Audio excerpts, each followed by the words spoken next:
We are 3 in 1 and 1 in 3. We are body, mind, and spirit. We can harmonize these three aspects of our being by increasing our awareness of how and why they are connected. Mastering and harmonizing our body, mind, and spirit is the key to achieving total well-being. You will lighten up by purifying your body, liberating your mind, and igniting your creative spirit. As you master and harmonize your body, mind, and spirit, you will unleash your highest potential in every aspect of your life. You will start living your best life as your highest self. Are you ready to lighten up? Voice America TV proudly presents Lighten Up, featuring your host, Suzanne Ross, inspirational author, motivational speaker, and wellness expert.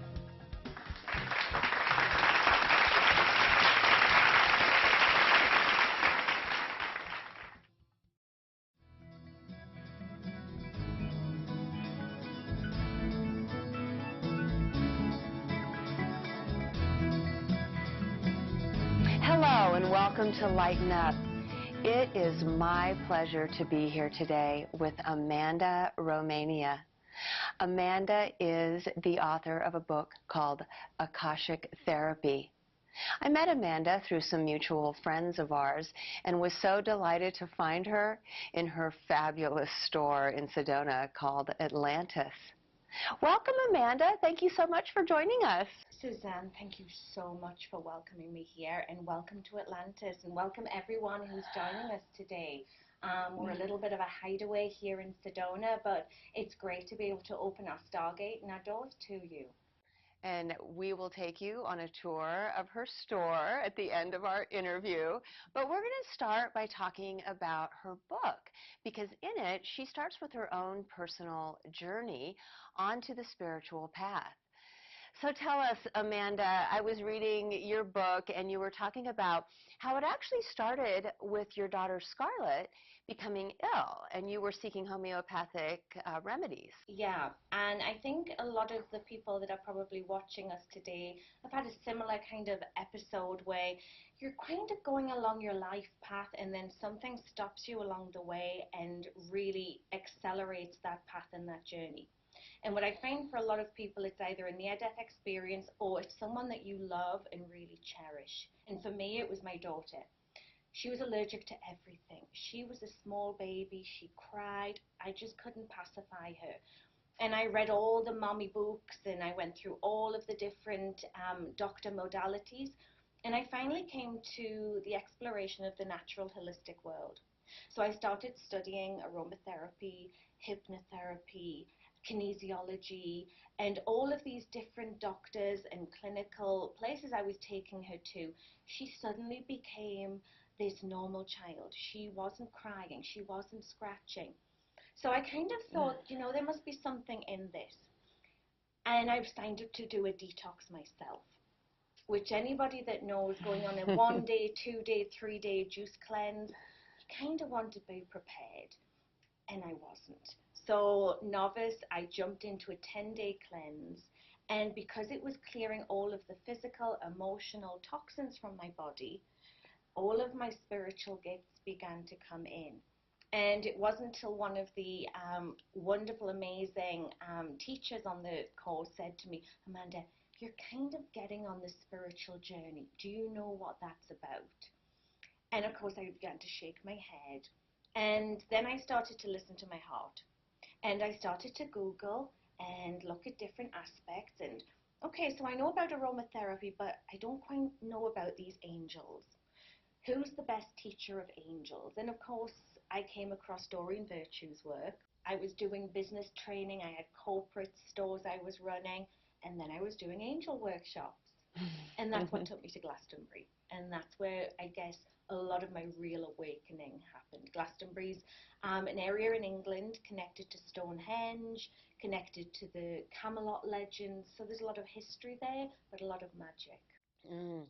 I read that in your book and your perspective that, and probably other people's perspective, that Glastonbury is the heart chakra of the planet, just like Sedona is meant to be the root chakra of the planet.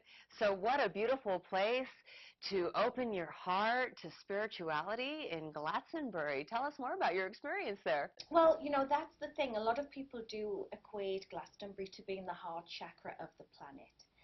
Now, anyone that's gone through a journey of the heart will know that it comes with light and it comes through with shadow. So when you go to Glastonbury, she really opens you up, and it's what they call the goddess energy. There's a lot of what they call goddess temples there, and the goddess will really engage you and say, how far do you wish your heart to be open? Can you really test yourself? And what I learned through visiting Glastonbury, staying in Glastonbury, actually working and living at retreat centres, that I learned that there was many different ways to your heart, but once you actually opened that, which actually is an ancient ritual, Suzanne. It's an ancient ritual connected to the priestesshood and back to ancient Egypt. And once people began opening that heart, their lives changed. It was almost like they could breathe. And their true higher selves began to come in, and their worlds would change. That can be like a challenge, because relationships can change, work can change, focus can change.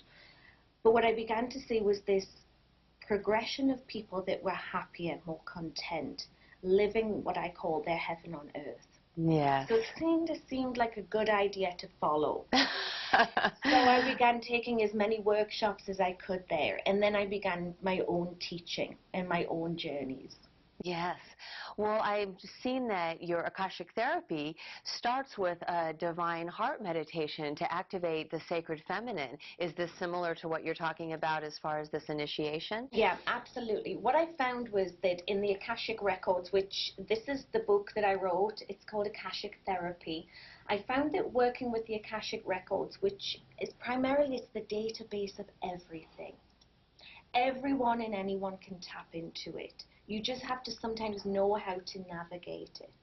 And what I found was if you go into the records, you can actually negotiate your patterns. And people would say, oh, I've been for a session with Amanda, and she's helped me sort this. And people would then go, well, what did she do? Was it tapping, or was it hypnotherapy? And they go, I don't know. She kind of just takes me to this place in my heart, unlocks the information, helps me clear things up, and then brings me back. And what I learned with that was, rather than doing it from the physical, mental, emotional, spiritual, when you did it the other way, it was more lasting, it was faster and quicker, and it was a lot more gentle on the soul. So you weren't having to talk about your story all the time. You could actually go in, help clear things up, and you can't change the events in the Akashic, but what you can do is you can reverse the emotions to more positive feelings. So you're literally going in and cleaning up or healing something. And then people actually, now that have done a lot of that kind of past life work, they've gone through their issues, healed their inner child, all those amazing techniques, they're actually coming to me going, okay, I need clarity on my purpose. Why did my soul or my starseed come here? And that's where we're able to help them. Now we're in Sedona with their cosmic records. People come in to try and make, I'm connecting with the universe. What is that about? Yes. So a lot of my work is being hands-on here, but it's referring to the book just to give people a manual, a little bit of a manual to support them, like it supported me. And every time I take another journey, or I go somewhere else, or we have an amazing visitor come through, I think, oh, I need to add that into the next book, into the next book. Yes, and you do share anonymously, of course, but some beautiful journeys that she's taken people on through her Akashic therapy. So help us understand, you're talking about the database, and we each have our own unique file. How does this all relate to karma? Okay, so what I come to understand was that if you look at the ancient teachings of the wheels of life, they will often, in many of the old religions, they know and understand that we're going through these life lessons. What I began to realize was in my early days of doing past life regressions, that when I had my awakening, which actually was in a temple called Abu Simbel in Egypt, in Lower Egypt, and I had this download of energy, and I started hearing words. People were taking pictures of me, and my face had changed. The next day, we went to the beautiful Temple of Isis called Philae, and a lot of people were becoming emotional, and I began to see their past lives, and I could see what had happened in the stories. So this past life sadness that they couldn't explain, that was so heartbreaking to them, and also for deeds that had brought great joy, and deeds that had brought great sorrow. And once I was able to see that this just seemed to carry like residue in your records, not being addressed, not being confronted, not being healed, it seemed to just flow from one life to the next. Unresolved, and it's stuck. Unresolved, and it's stuck. And what would happen then is you're able to look at people going, okay, we're seeing this back in medieval times, or we're seeing this in Roman times. And very often they will say, I have such a connection to that time in history, or I have a fear of going to that location in history. And often it's because it's unresolved. So what we began to see was that karma is what, as I term it, it's cause and consequence. So you're going through your life as your soul keep coming back to this earth, incarnations as I understood it, bringing back this lesson to learn. And then people would say, yes, but terrible things happen to people. Does that mean that they did these terrible things? Not necessarily. There's an area that we know called the life between lives, where when you're a soul getting ready to cross over, and I think Carolyn Mace talks about this in her Sacred Contracts book, and she talks about how the soul will stand with its friend, its soul companion, and the soul will say, I love you so much, and the other soul will say, yes, but when we have a falling out, or I kill you, or something awful happens, will you still love me?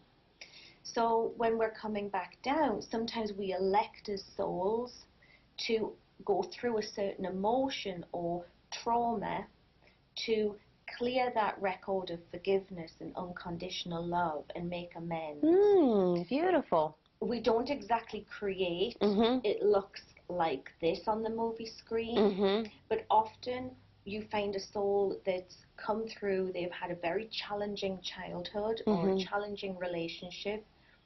Once they start that inner healing, they will often come back and say, you know, I'm so much stronger, I've healed this, I've cleared this, I feel my life is now full, simply by the trauma and getting through the trauma. And, you know, I really admire those souls.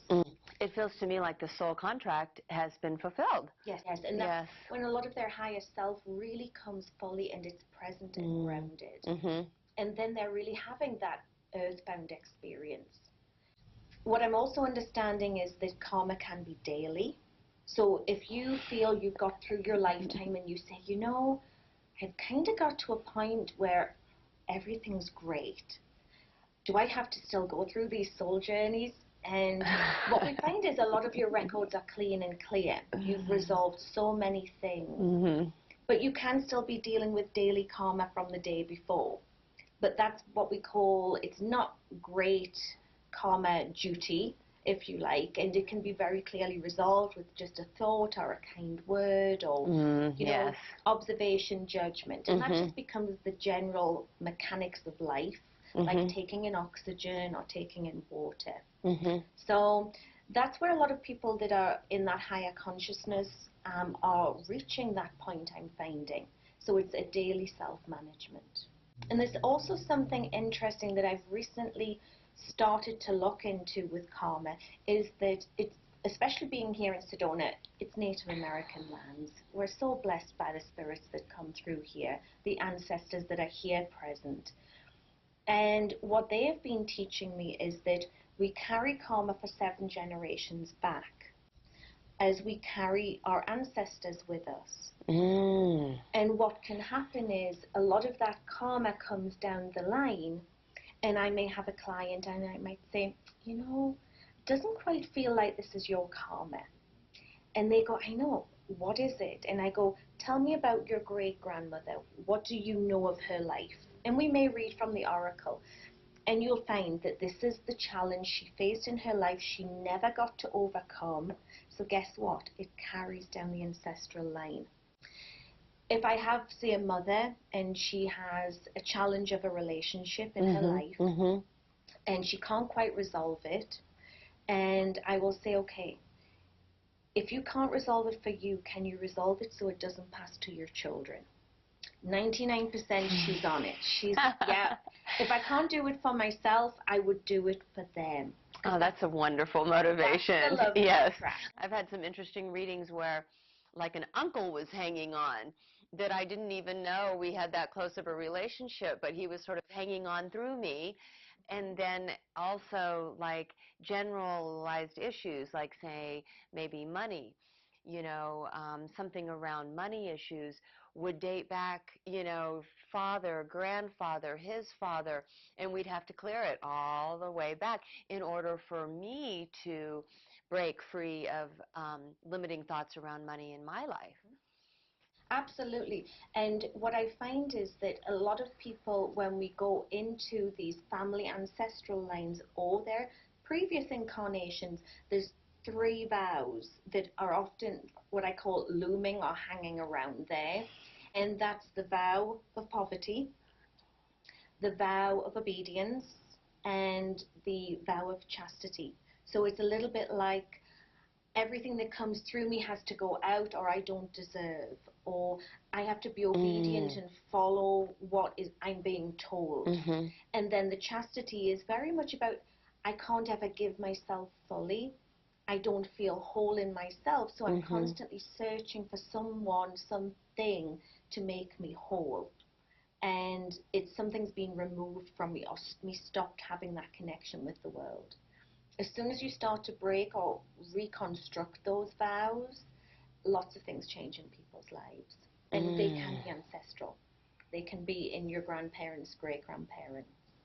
That sounds like an incredibly valuable service that you offer, is to break these vows so that people can move past them and live their life more fully. Thank you. It's absolutely fascinating because when you start to work with someone, you're seeing their physical, you're meeting them, you're kind of getting some insight. That's why often I have to have what I call a little bit 24-hour notice, because their guides will start to talk to me. And in doing that, we often find that there's things behind the scenes that make total sense. And it's almost like, okay, let's open up the doors on this. And what I'm loving is the amount of people, the practitioners that are all coming through, and they come in, they recharge in Sedona, and through programs like yourself, you can help send that recharge energy out to them. Ah, thank you. I am feeling that and getting that response from people, and that is my intention, that energetically through this show, that my viewers can experience the, you know, Sedona energy and just be uplifted and enlightened, you know, by the guests who come here to Sedona to be on my show. And, you know, there's that transmission of positive consciousness. And yes, thank you. And if you're sat out there and you're watching this and you're thinking, you know, is there a space and place for me to do my spiritual work, to bring my healing work and mix it together in my own personal mix? Come to Sedona or tune into Sedona, and I feel that you're just going to feel it's like a hub for home. So many people come through the doors here, and we take a little bit sometimes that this is how it is in our bubble. But the amount of light masters that come through, and they're so inspired by being here and connecting with people that are here, that they're able to go and shift their work a little bit further. And it's just keep progressing. If we can just keep progressing little by little. And mine is very much, it's a call to action.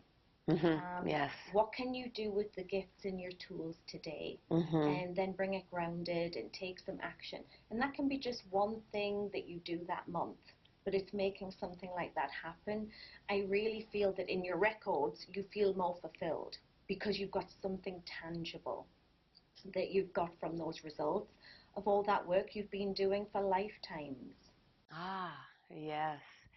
And if you can't make it to Sedona, Amanda does offer Skype consultations. Absolutely. And I believe that you can do your Akashic Record services. Very easily, because the minute that I started to realize that I was in an energy framework, I was working on an energy framework, my computer was an energy framework, well, that made it sensible to me to be able to send energy back and forwards. So you would come on the Skype call with me or the telephone call with me, and because you're guides and it's your higher self that's talking to me, and even though I'm asking you certain things about, well, what would you like to know, or what can we help and work and resolve, your higher self and your spirit guides and your angels, your cosmic family, they're all giving me words, giving me messages, and then I'll read from the oracle and I'll show you, I write down the words. But my main thing is, what is it you need to work on now? What are you going to do? So that at the end of that time together, doesn't matter how long it is, you have actually something tangible and deliverable that you go, yes, now I can make sense of this, now I can work with that.